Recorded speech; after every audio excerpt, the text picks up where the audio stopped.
الحمد لله رب العالمين وخير العاقبة للمتقين الصلاة والسلام على رسوله الأمين وعلى آله وصحبه أجمعين صلاة وسلاما لا غاية لهما ولا نهاية أما بعد فأعوذ بالله من الشيطان الرجيم بسم الله الرحمن الرحيم قل يا أيها الناس إني رسول الله إليكم جميعا الذي له ملك السماوات والأرض لا إله إلا هو يحيي ويميت فآمنوا بالله ورسوله النبي الأمي الذي يؤمن بالله وكلماته واتبعوه لعلكم تهتدون صدق اللہ العلی العظیم۔ میرے انتہائی قابل احترام محترم جناب ڈاکٹر حافظ زاہد حسین صاحب، محترم مولانا عطاء الرحمان صاحب، محترم جناب ڈاکٹر تسنیم احمد صاحب، اور میرے انتہائی عزیز دوستوں اور ساتھیوں، السلام علیکم ورحمۃ اللہ وبرکاتہ۔ میرا آج کا موضوع ہے فکر اسلامی اور معاصر نظریات۔ ہم اسے دو حصوں میں تقسیم کرتے ہیں۔ پہلا حصہ ہے فکر اسلامی اور دوسرا ہے معاصر نظریات۔ فکر اسلامی کو ابتداءً مختصراً میں کچھ نکات ذکر کر لیتا ہوں۔ میں نے جس آیت کریمہ کی تلاوت کی ہے سورہ اعراف کی آیت نمبر 158، اس کی بنیاد ہے فکر اسلامی، جس میں اللہ تبارک و تعالیٰ نے ارشاد فرمایا کہ انسانوں کی طرف اعلان کر دیجئے نبی کریم صلی اللہ علیہ وسلم کہ انی رسول اللہ علیکم جمیعا، میں تم سب کی طرف اللہ کا رسول ہوں۔ رسالت محمدی صلی اللہ علیہ وسلم فکر اسلامی کی وہ بنیاد ہے جس کے علاوہ کوئی اور بنیاد ایسی ممکن نہیں ہے۔ میرے اور آپ کا تعلق چاہے اللہ رب العالمین سے ہو، میرے اور آپ کا تعلق چاہے قرآن حکیم سے ہو، یہ دونوں تعلقات ہم تک پہنچانے، ہمیں ان دونوں سے جوڑنے کی بنیاد وہ ذات مصطفیٰ صلی اللہ علیہ وسلم ہے۔ تو فکر اسلامی کی اولین بنیاد وہ رسول اکرم صلی اللہ علیہ وسلم،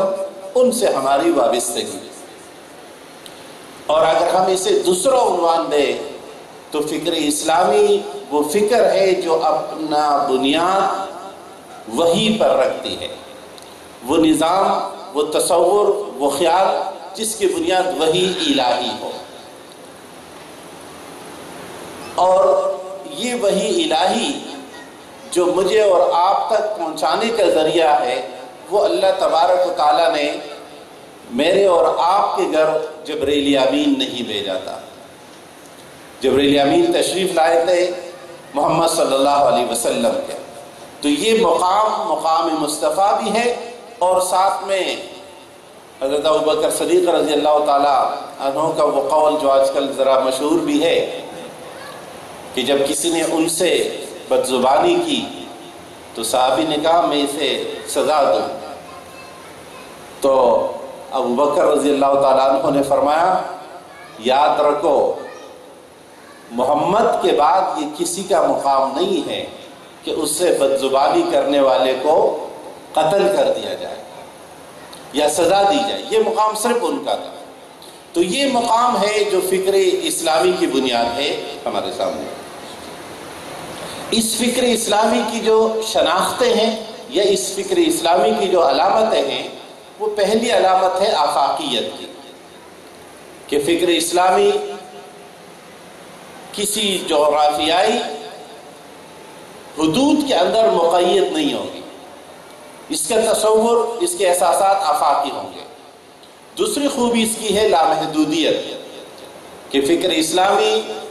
وہ کسی زبان، کسی رنگ، کسی نسل یا کسی خطے تک محدود نہیں رہے گا، اور اس کا لازمی نتیجہ وہ دائمی ہے اور دائمی فکر اسلامی خاصیت ہے اسلام کی انہیں رسول اکرم صلی اللہ علیہ وسلم کی ختم نبوت کی بنیاد پر. لیکن اس فکر اسلامی کی جو مسائل اور مشکلات رہے موجودہ زمانے میں وہ یہ ہے کہ یہ فکر اسلامی اولین شکل میں جب معاشرے کے سامنے آیا تو ہم اس وقت کے جو حریف دیکھتے ہیں اور ہم اس وقت کے جو حریف دیکھتے ہیں. یہ حریف اور حلیف کا اس وقت کا پس منظر وہ موجودہ دور میں ہمارا پس منظر نہیں بن سکا، اور فکر اسلامی کہ ہمارا تخیل یہ بن گیا معاشرے کا کہ ہر مسلک اور اس کے پیروکار یا مکاتب فکر یہ سمجھتے ہیں کہ جو میری فکر ہے، جو میری مسلک، جو میری رائے ہے وہ فکر اسلامی ہے. یہ تخیل بننے میں حالات و واقعات کے ساتھ ساتھ سیرت النبی صلی اللہ علیہ وسلم کے اولین مراحل سے صرف نظر کرنا بھی شامل ہے. نزول قرآن کے وقت رسول اکرم صلی اللہ علیہ وسلم کی جدوجہد کے وقت جو قرآن حکیم کے حلیف تھے وہ امت مسلمہ کہلاتی ہے، جس کے لیے قرآن حکیم نے فرمایا اللہ ولی الذین آمنوا، اللہ ان کا ولی ہے جو ایمان، اللہ مومنوں کا ولی ہے. اور یہ سب مومنین فکر اسلامی کے علمبردار. اس کے مقابلے میں رسول اکرم صلی اللہ علیہ وسلم اور نزول قرآن کے وقت جو حریف تھے وہ یہود و نصارہ کے ساتھ ساتھ بت پرستی کی مختلف شکل یا قوم پرستی کی مختلف شکلوں کے علمبردار. بدقسمتی سے وقت کے ساتھ ساتھ خصوصاً گزشتہ صدیوں میں ہم قرآن حکیم کے ان حریفوں کو، ہم فکر اسلامی کے ان حریفوں کو اپنا حریف بنانے کے بجائے ہم نے مسلمان معاشرے کے اندر ہر مکتب فکر نے اپنے اپنے حریف بنا لیے، اور ہماری پوری تگ و دو اور کاوش اپنے پڑوس میں موجود ہر مسجد کی کاوش اپنے پڑوس میں موجود دوسری مسجد کے خلاف اپنی کاوشوں کے نتیجے میں ہم کرتے ہیں، جس کے نتیجے میں فکر اسلامی کے حقیقی حریف ہمارے حریف نہ بن سکے، جس کے نتیجے میں قرآن حکیم جب یہودیت کی تفصیلات بیان کرتا ہے تو ہمیں لگتا ہے کہ یہ تو قرآن کا وہ حصہ ہے جس کی اب کیا ضرورت ہے ہمیں. جب قرآن حکیم عیسائیت کی تفصیلات اور جزیات بیان کرتا ہے، تاریخ بیان کرتا ہے، تو ہم سمجھتے ہیں کہ یہ سورہ اتنی طویل سورہ بقرہ کا اتنا زیادہ حصہ، یہ سورہ آل عمران کا اتنا زیادہ حصہ ایک ایسے موضوع پر لگایا گیا. بلکہ آپ کو ایک دلچسپ بات بتاتا چلوں، ہندوستان سے ایک شخص نے کتابیں لکھی ہے اور وہ کہتا ہے میں نے تفہیم القرآن کا مطالعہ 6 مرتبہ کیا، اور 6 کے 6 مرتبہ اس نے تفہیم القرآن کے خلاف ایک کتاب لکھی ہے، جن میں سے ایک کتاب یہاں بھی چھپی ہے لاہور یا کراچی سے، جس کا نام ہے تفہیم القرآن میں احادیث پر عدم اعتماد اور بائبل پر اعتماد. اور اس کے لیے جو دلیل اس نے ذکر کی ہے، جو تفصیلات ذکر کی وہ یہ ہے کہ آپ تفہیم القرآن اٹھا کر دیکھیے تو اس میں جگہ جگہ عیسائیت کو بیان کیا گیا، بائبل کے اتنے حوالے دیے گئے، یہاں یہودیت کو اتنا بیان کیا گیا، اور باقی مفسرین نے ایسا نہیں کیا. اگر آپ ہماثر باقی تفاسیر کا مطالعہ کریں تو یہ آپ کو تفہیم کی ہمارے لحاظ سے اور وقت کے لحاظ سے اور قرآن حکیم کو اپنے حقیقی حریفوں کے مقابل رکھنے یا ہندو مت کہہ لے یا بت پرستی کہہ لے کے مقابلے میں جو تفصیلات بیان ہوئے، اس خوبی کو خامی بنا دیا گیا اس بنیاد پر کہ نہیں یہاں تو ذکر ہونا چاہیے تھا اپنے قریبی کسی پڑوسی مسجد والے مسجد کے خلاف یا مکتب فکر کے خلاف تفصیلات ہونی چاہیے. تو یہ ایک وہ مسئلہ رہا ہے اور مسئلہ ہے کہ قرآن کو، سیرت کو، فکر اسلامی کو دوبارہ اپنے حقیقی حریفوں کے مقابل کھڑا کیا جائے. اور جب تک ہم حقیقی حریف کے مقابل نہیں ہوں گے تو مشہور واقعہ جو ہم یا وہ لوگ کہانی ہے جو میں اکثر بیان کرتا ہوں کہ ایک قبیلہ فاتح ہوا تو قبیلے والے جشن منانے لگے، سب لوگ خوشیاں ہیں، پینے پلانے کی محفلیں ہیں، کہ کچھ بڑوں کو لگا کہ ہمارا سردار جشن میں شریک نہیں ہے، اور سب لوگ جو سینئر تھے وہ تلاش کرنے لگے، تو سردار محل سے باہر کسی درخت کے پاس بیٹھا ہے، لوگ اس کے پاس گئے کہ سردار ہم فاتح ہیں، مقابل قبیلے کا مقابل کوئی نہیں رہا، آپ رو رہے، آپ پریشان ہیں، یہ تو جشن کا موقع ہے۔ تو سردار نے کہا کہ رونا دکھ اس بات کا ہے کہ کوئی مقابل نہیں رہا، کوئی دشمن نہیں رہا، افراد و اقوام آگے بڑھتے ہیں رد عمل کی بنیاد پر، مقابل کی بنیاد پر، دشمنی کی بنیاد پر، اور یہ دار و مدار فرد پر ہے، اجتماعیت پر ہے کہ وہ کسی چھوٹے پوائنٹ کو، کسی کم تر دشمن کو اپنا مقابل کھڑا کر دیتا ہے۔ ہمارا خود کا وجود بڑا ہو جاتا ہے جب مقابل بڑا ہوتا ہے۔ اس لیے مولانا مودودی رحمۃ اللہ علیہ نے جب کمیونزم کو اپنا مقابل ٹھہرایا، سوشلزم کو اپنا مقابل ٹھہرایا، تو مولانا دنیا کی اتنی بڑی طاقت کے مقابلے میں مقابلہ، اور تب دنیا نے رہنمائی کے لیے، دنیا نے قیادت کے لیے اور فہم و فراست کے لیے اعتماد کیا۔ تو آج بھی فکر اسلامی کا مقابل اگر ہم کسی مسلک یا اس کی کسی مسلک کی ذیلی تقسیم کو بنا لیتے ہیں، جیسے کہ ہمارے امت مسلمہ کی اکثریت اس پہ لڑ رہی ہے، تو ہم ان نتائج تک نہیں پہنچ سکیں گے جو مطلوب ہے۔ اب فکر اسلامی اور اس کی بنیاد پر جو معاصر تحریکیں ہیں، ہم عموماً جیسے موضوع میں ہے نظریات، تو میں نظریات سے پہلے کچھ عقائد کا ذکر کروں گا کہ معاصر مقابل جو حقیقی حریف ہے، جو حقیقی دشمن ہے، جو اس وقت کا سب سے بڑا مقابل ہے اسلامی فکر کا، اس کے کچھ بنیادی عقائد ہیں، اور ان عقائد کے اظہار کے لیے پھر مختلف نظریات ہیں۔ تو میں نظریات سے پہلے عقائد کا ذکر کروں گا، لیکن ایک بات دوبارہ سے تازہ کرتے ہوئے کہ جب ہم فکر اسلامی کی بات کرتے ہیں تو یہ 4 رشتوں پر مشتمل ہے۔ پہلا رشتہ ہے انسان کا اپنے رب کے ساتھ، اپنے خدا کے ساتھ رشتہ۔ مسلمان ہونے کی حیثیت سے جب ہم یہ بات کرتے ہیں تو اس میں اللہ رب العالمین، اللہ کی طرف سے مبعوث فرمائے گئے تمام انبیاء علیہ السلام اپنے اپنے دور اور اپنے اپنے اوقات۔ دوسرا رشتہ بنتا ہے کسی انسان کا، یا تعلق بنتا ہے اپنے آپ سے، ایک تعلق اپنے، وہ کون ہے، میں کون ہوں۔ سب فلسفوں کی بنیادیں یہ چند سوالات ہیں، وہ کون ہے، میں کون ہوں، اور میرا تعلق دوسرے انسانوں سے جب بنتا ہے تو اس تعلق کی نوعیت کیا ہوگی، یہ تعلق کیا ہے، اس کے اصول کیا ہوں گے، اور اس کی جہتیں کیا ہوں گی، اور جب تنازعات اور مسائل پیدا ہوں گے دوسرے انسانوں کے ساتھ تو ان کا حل کہاں سے ملے گا اور کون دے گا۔ اور نمبر 4 یہ تعلق ہے کائنات کے ساتھ، اس کائنات میں انسان کی حیثیت کیا ہے، یا انسان کو اس کائنات میں پیدا کیوں گیا۔ یہ دراصل دنیا میں جتنے میتھالوجیز ہے، جتنے فلسفے ہیں، وہ ہر فلسفہ یا ہر فلسفی انہی سوالات کا جواب دیتا ہے۔ جب اسلام اس کا جواب دیتا ہے تو اسے ہم فکر اسلامی سے تعبیر کرتے ہیں۔ اس وقت کا جو سب سے بڑا معاصر، حریف، دشمن نظریہ اور قوت ہے، اسے ہم کیپٹلزم سے تعبیر کرتے ہیں، سرمایہ دارانہ نظام۔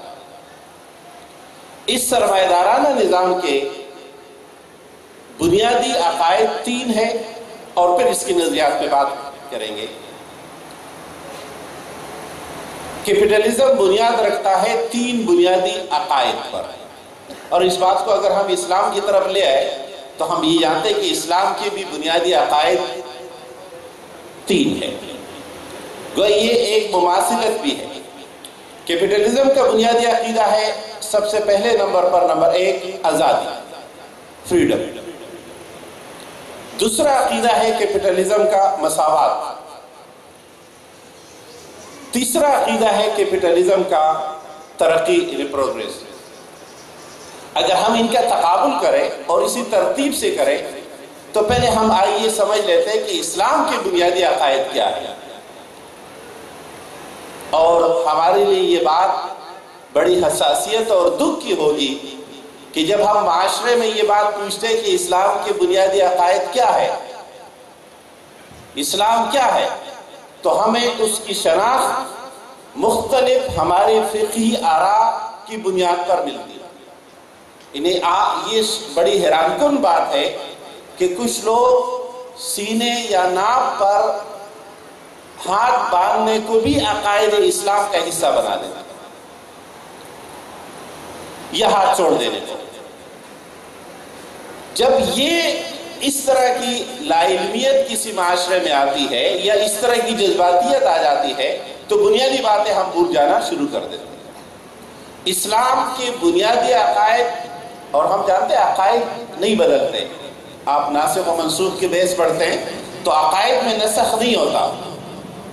آدم سے لے کر محمد صلی اللہ علیہ وسلم تک عقائد اللہ نے ایک ہی بھیجے، ناقابل تغیر و تبدل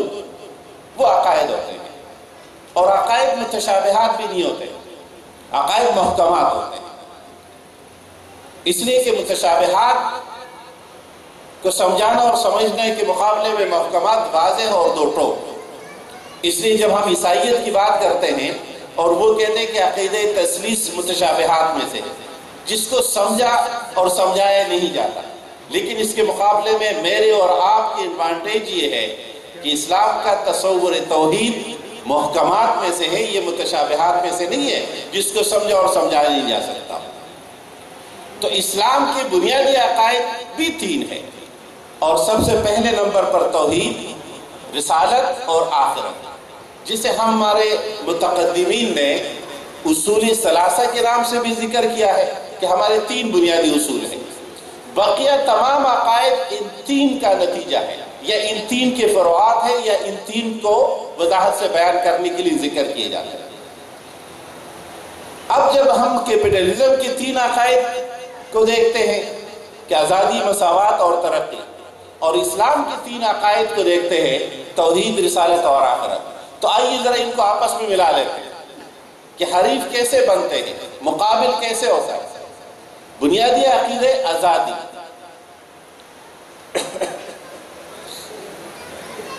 مقابل ہے اسلام کے تصور توحید کے ساتھ۔ ہم آگے وقت رہے گا تو ہم آزادی کی تفصیلات میں جائیں گے، تفصیلات آزادی سے کیپٹلزم کا کیا مراد ہے، لیکن یہاں مختصراً بات۔ کیپٹلزم آزادی کا تصور یہ کہتا ہے کہ ہر شخص ایک ذہن، سوچ، عقل رکھتا ہے اور وہ سوچتا ہے۔ اس کی یہ سوچ، اس کی یہ عقل اسے جو کچھ بتاتی ہے، جو مقدمات، جو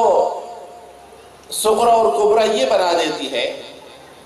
اس کے نتیجے میں دستیاب معلومات کو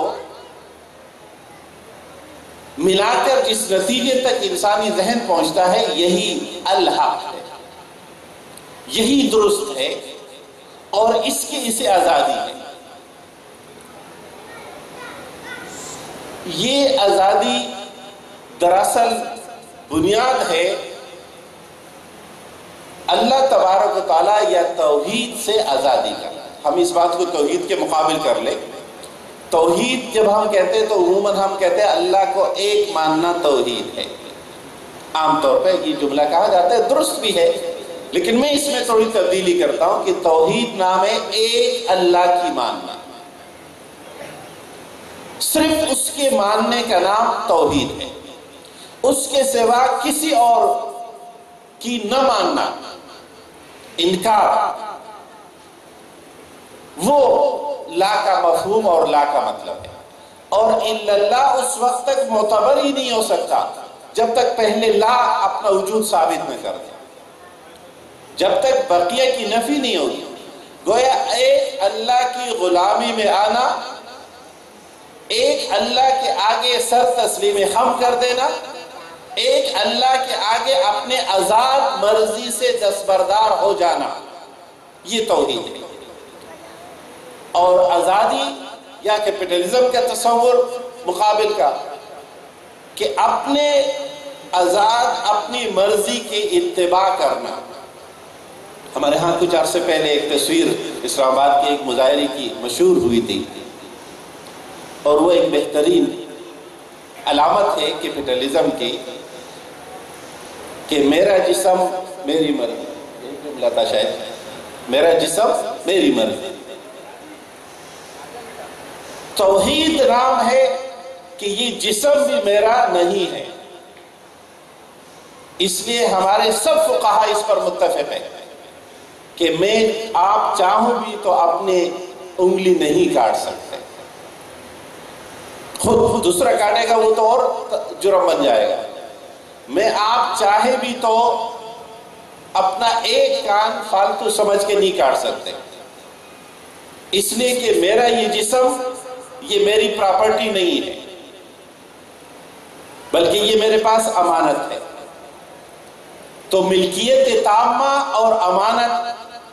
ان دونوں کا نہ صرف جسم کے لحاظ سے بلکہ پوری کائنات کے لحاظ سے، اور جب جسم کی بات کرتے اس میں ہمارا ذہن، ہمارے خیالات اور ہمارے احساسات صلاحیت ہے، اور یہی بات جب کائنات پر لاگو کرتے تو یہ پوری کائنات سمیت، انسان سمیت یہ پوری کائنات یہ توحید کی بنیاد پر پابند ہو جاتی ہے اللہ رب العالمین کے، اور یہ آزادی کے نام پر، فریڈم کے نام پر آزاد ہو جاتی ہے ہر اس پابندی سے جو پابندی اللہ لگاتا ہے یا انسان سے تقاضا کرتا ہے۔ یہاں کیپٹلزم کی بات کرتے ہوئے ہم ایک اور لفظ کو بھی یاد رکھیں کہ ہم عموماً عقل کی بات کرتے ہیں، اور ہم سمجھتے ہیں کہ عقل کیا ہے؟ جو شخص 2 پیسے زیادہ کما لے ہم کہتے ہیں یہ بڑا عقل مند ہے، بڑا کامیاب انسان ہے۔ جو دوسرے کو ذرا زیادہ بہتر طریقے سے ٹک دے ہم کہتے ہیں یہ بڑا ہوشیار اور عقل مند ہے۔ لیکن عربی زبان کا لفظ عقل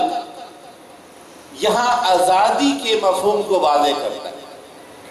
عربی میں عقل کہتے ہیں باندھنے کو، اس لیے ہمارے عرب لوگ رومال کے اوپر جو رسی باندھتے ہیں اس کو اقال کہتے ہیں۔ اور رسول اکرم صلی اللہ علیہ وسلم کی اس مشہور حدیث میں جب آپ سے پوچھا گیا یا رسول اللہ میں اپنا اونٹ باندھ کے توکل کروں یا کھلا چھوڑ کر، تو رسول اللہ صلی اللہ علیہ وسلم کا جملہ اقل ہو۔ اب اگر اس کا ہمارے عام تخیل کے مطابق ترجمہ کرے تو مطلب ہے کہ اونٹ کو عقل سکھا دو، اونٹ کو ہوشیار کر دو، لیکن سب سمجھتے ہیں کہ عربی میں اس کا معنی جو صحابی اور سب سمجھے کہ اپنے اونٹ کو باندھ دو۔ اور ہمارے علم الانسان یا نفسیات کا علم اس بات کو مانتا ہے کہ انسان اور جانور کے درمیان بنیادی فرق عقل کا ہے۔ اگرچہ ہماری گریک میتھالوجی والوں نے، منطق یونان نے اس کو صرف نطق کا فرق قرار دیا کہ یہ حیوان ناطق ہے اور وہ دوسرے جو ہے وہ حیوان ناطق نہیں ہے، جانور۔ تو انسان کا یہ بنیادی فرق کہ وہ عقل کی صلاحیت رکھتا ہے، اس میں عقل ہے جس کی بنیاد پر یہ انسان حیوان بننے سے خود کو باندھ دیتا ہے، یہ عقل اسے باندھ دیتا ہے۔ تو آزادی اور توحید یہ دونوں ایک دوسرے کے متصادم وہ نظریات ہیں۔ دوسرے نمبر پر مساوات کیپٹلزم کا یہ حریفانہ تصور ہے اسلام کے تصور رسالت کا۔ یہاں یہ بات بھی بڑی قابل غور ہے کہ کیپٹلزم کے ایک خوبی اس کے الفاظ کی خوبصورتی کا ہے۔ ہم اسے الفاظ کا ٹیررزم کہتے ہیں،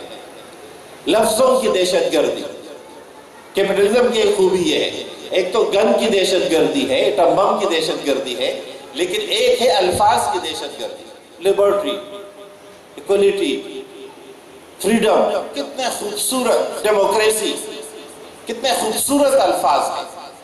لیکن جب ہم نیچے چلتے ہیں، اندر جاتے ہیں، جو نتیجہ برآمد ہوتا ہے تو وہ دنیا بنتی ہے جو اس وقت سامنے ہے۔ تو تصور مساوات بظاہر بہت خوبصورت لفظ ہے،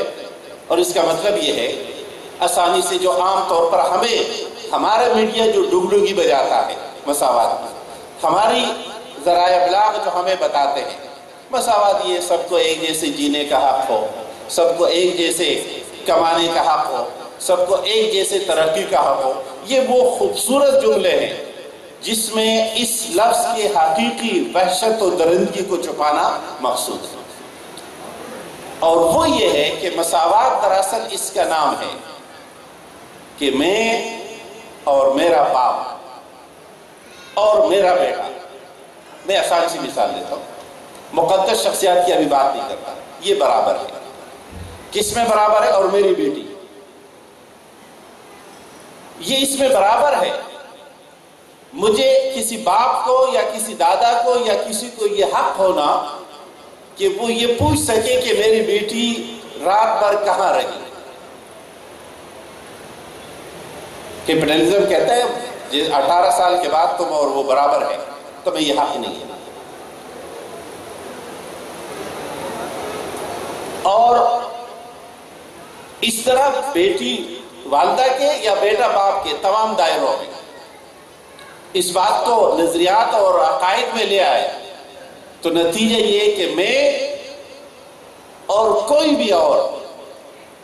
برابر ہے، چاہے یہ کوئی اور محمد مصطفیٰ صلی اللہ علیہ وسلم ہو یا معاشرے کا کوئی بھی فرد۔ تو مساوات متصادم ہے، نفی ہے رسالت کی۔ کوئی ایسا فرد نہیں ہے جس کے ساتھ کوئی خصوصی تعلق اس کائنات میں کسی کا ہے یا اس کائنات کے ساتھ کسی کا ہے، بلکہ سب انسان برابر ہے۔ یہ جملہ ہمارے لوگ بھی کہتے ہیں، ہم بھی کبھی سادگی میں وہ مشہور قول دہراتے ہیں کہ بھئی سب برابر ہے، انسانوں کی اس برابری کے لیے۔ وہ تصور جو قرآن کے دیتا ہے کہ لقد کرمنا بنی آدم،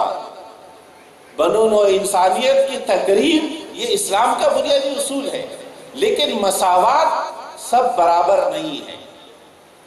اور یہ برابری یونیورسل اصول بھی نہیں ہے، مساوات کائناتی حقیقت بھی نہیں ہے۔ ورنہ تو اللہ تبارک و تعالیٰ کو، اس لیے مولانا مودودی رحمہ اللہ نے فرمایا ہم مساوات کے نہیں انصاف کے قائل ہیں، عدل کے قائل۔ اسلام عدل سکھاتا ہے، ورنہ تو ایک ہاتھی اور ایک چونٹی کو ملنے والا رزق عدم مساوات ہے۔ اور اگر مساوات ظلم ہے تو پھر یہ بتا دیجئے گا کہ چونٹی کو ہاتھی والا رزق دیا جائے یا ہاتھی کو چونٹی جتنا رزق دیا جائے،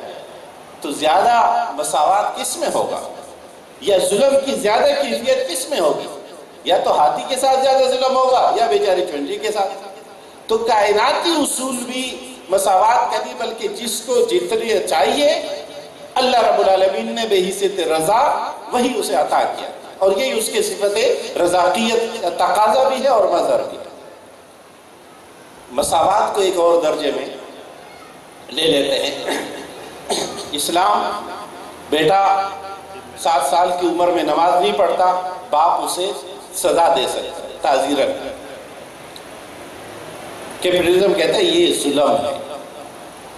ہمارے آج کل اسکولوں میں یہ آپ تو سب عادی ہو گئے، یہ ہمارے جو کیپٹلسٹ اسکول کا فلسفہ ہے کہ بچے کو نہ مارا جائے، بچے پہ ہاتھ نہیں اٹھایا جائے، جسمانی تشدد نہیں کیا جائے۔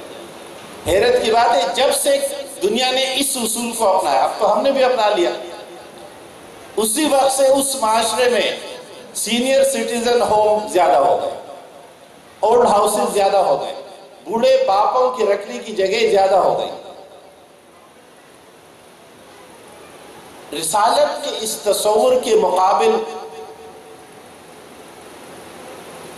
وقت کی کمی کی وجہ سے میں وہ بات جو میں نے آخر میں کرنی تھی میں یہاں جوڑ دیتا ہوں، اور وہ یہ ہے کہ مساوات کا مطلب ہے میں اپنے دوست کو ساتھ فری ہوتا ہوں اور کبھی اپنے مقابل کو گالی بھی دے دیتا ہوں۔ معاشرے میں لوگ ڈانٹ بھی دیتے ہیں ایک دوسرے کو،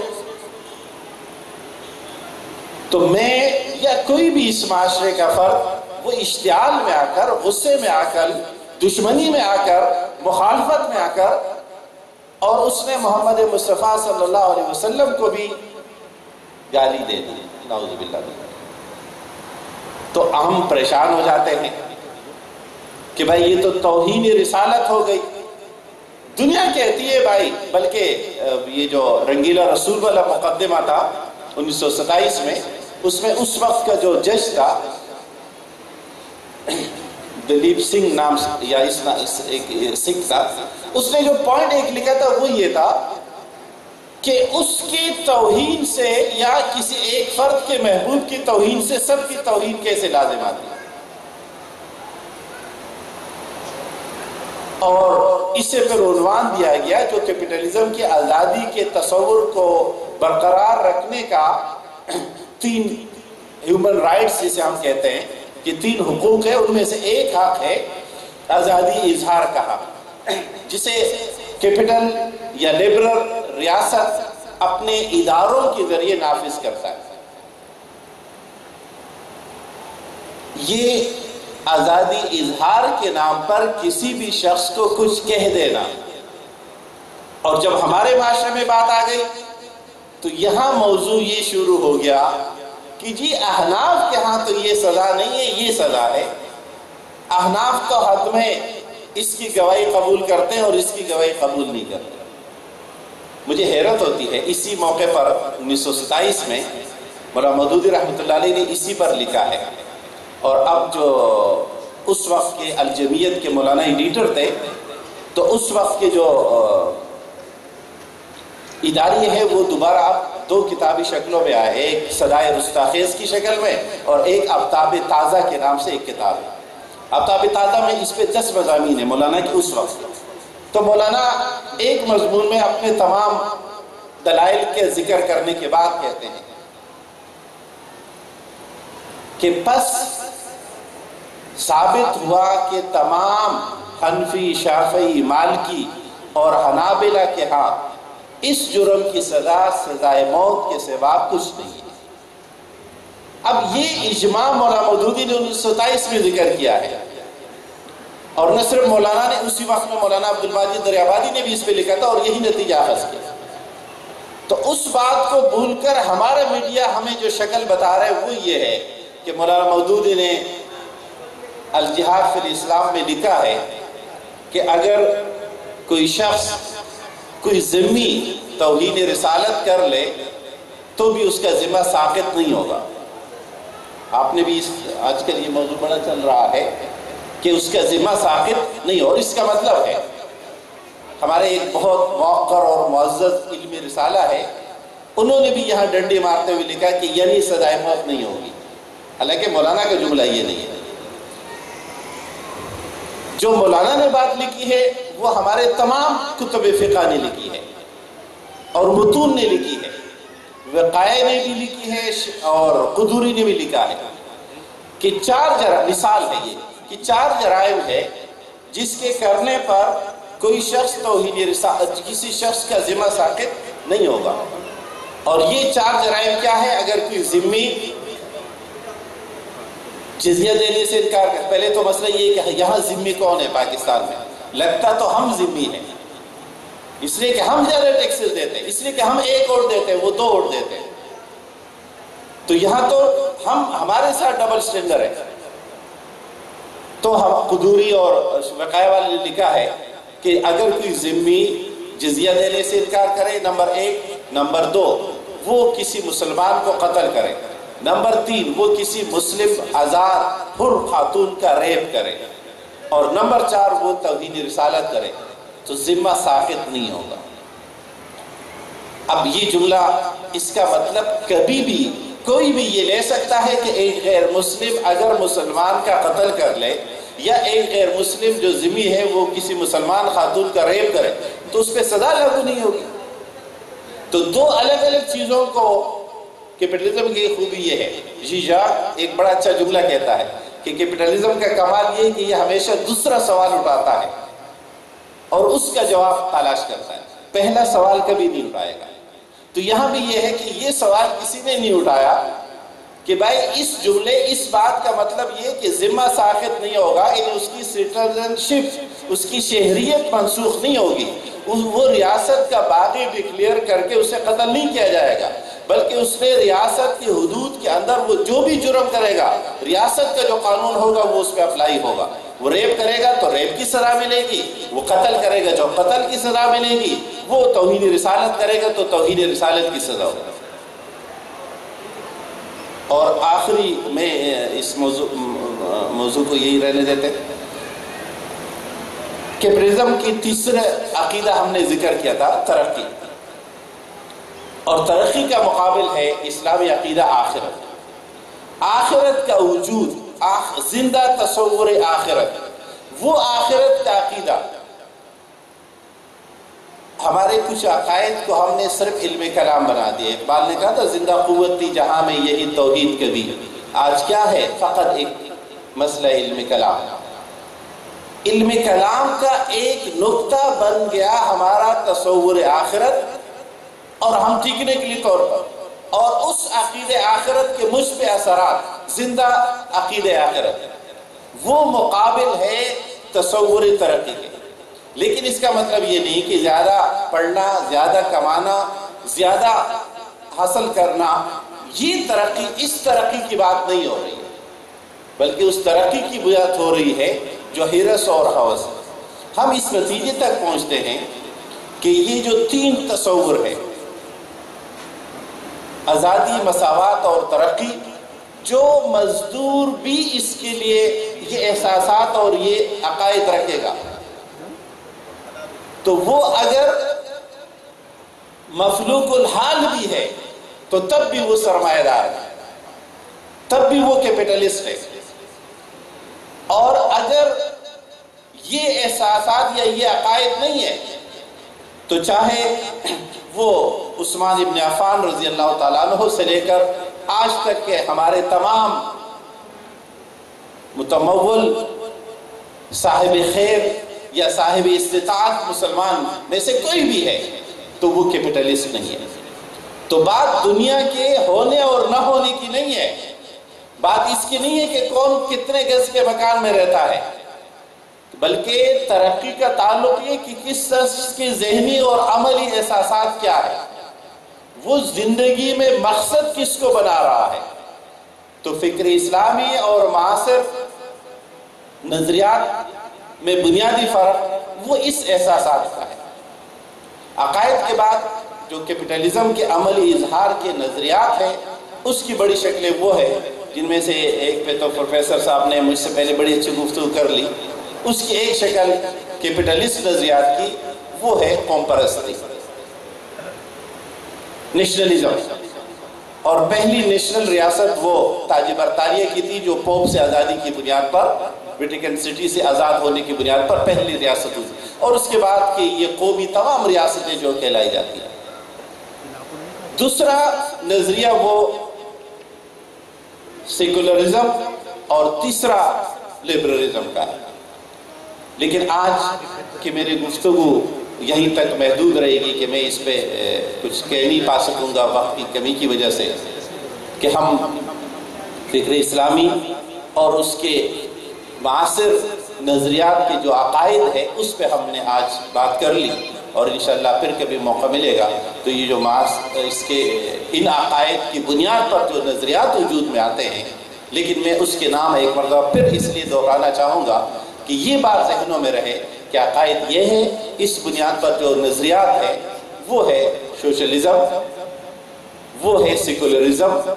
وہ ہے لبرلزم، اور وہ ہے نیشنلزم۔ یہ اس کی مشہور شکلیں ہیں۔ ان سب میں قدر مشترک الوہیت کا ہے، انہیں مقابلہ الوہیت کا ہے۔ فکر اسلامی میں الوہیت اللہ رب العالمین کی ہے، نیشنلزم میں الوہیت قوم کی ہے، میرا قوم، میری قوم۔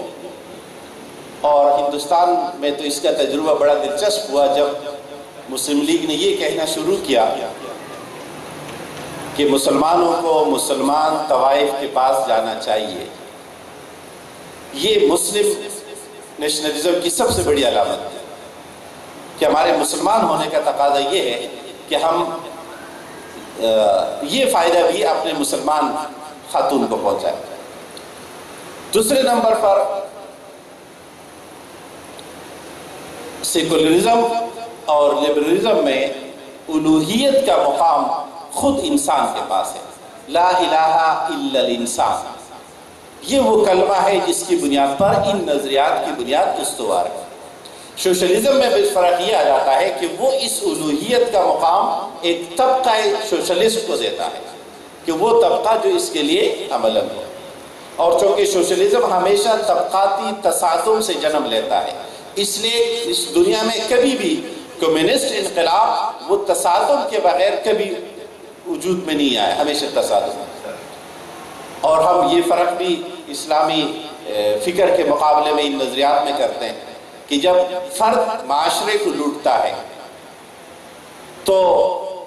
کیپٹلزم وجود میں آتا ہے، اور جب معاشرہ فرد کو لوٹتا ہے تو سوشلزم وجود میں آتا ہے۔ اس لیے وقت کا جو سب سے بڑا سوال ہے کہ کیا معاشرے سے کرپشن ختم ہو سکتا ہے، تو یاد رہیے کسی بھی کیپٹلسٹ معاشرے سے کرپشن کبھی ختم نہیں ہوگا، چاہے قوانین کتنے مشکل اور سزائے موت کے بنا دیے، اس لیے کہ کیپٹلزم خود پروموٹ کرتا ہے کرپشن کو۔ تو اس کے لیے ہماری جو سب کی خواہش ہے کہ یار کرپشن ختم ہو جائے، تو کرپشن فکر اسلامی کے سوا کسی بنیاد پر ختم نہیں ہو سکتا۔ مجھے اس بات کا احساس ہے کہ میں کچھ باتیں بہت اجمال میں اور جلدی کہہ گیا، لیکن اللہ تبارک و تعالیٰ سے اس کے باوجود دعا ہے کہ وہ ہمیں حق اور سچ کو سمجھنے کی توفیق عطا فرمائے، اور اس کے لیے ایک اور اکٹھے ہونے اور چلنے کی توفیق عطا فرمائے۔ اقول قولی ھذا استغفر اللہ لی ولکم ولسائر المسلمین۔